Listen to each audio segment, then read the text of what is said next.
माँ Gayatri recording studio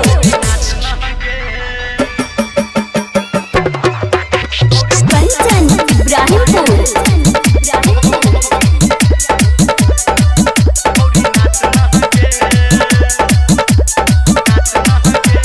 नाच नाच नाच नाच नाच छोरी नाच नहगे नाच नाच नाच नाच नाच छोरी नाच नहगे भगोरी उठा के टंगरी देखा के डीजे पे हमरा संगे नाच नहगे एगे नाच नगे आही डीजे पे छोरी तू नाच नहगे नाच नाच नाच नाच नाच छोरी नाच नहगे नाच नाच नाच नाच नाच छोरी नाच नहगे।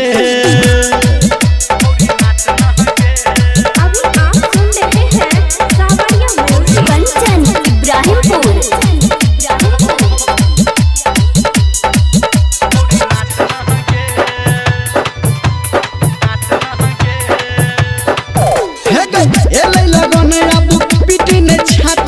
भैया के शादी चिए लजबो बराती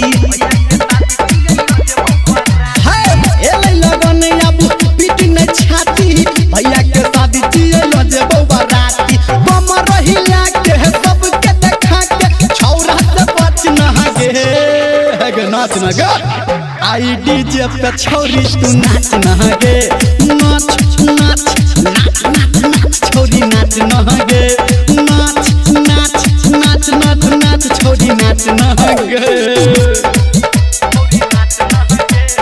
माँ गायत्री रिकॉर्डिंग स्टूडियो कंचन इब्राहिमपुर।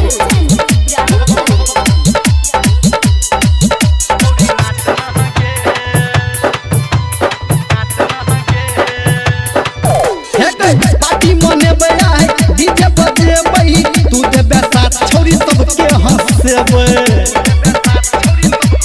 ये छोरी पार्टी मनेबै है डीजे बजेबै तू देबे साथ छोरी सबके हंसेबै कहो घर में मुंदर निरवलिया गे आबोने देबो नाच नहगे हेगे नाच नगे छोरी डीजे पे आई कोने नाच नहगे नाच नाच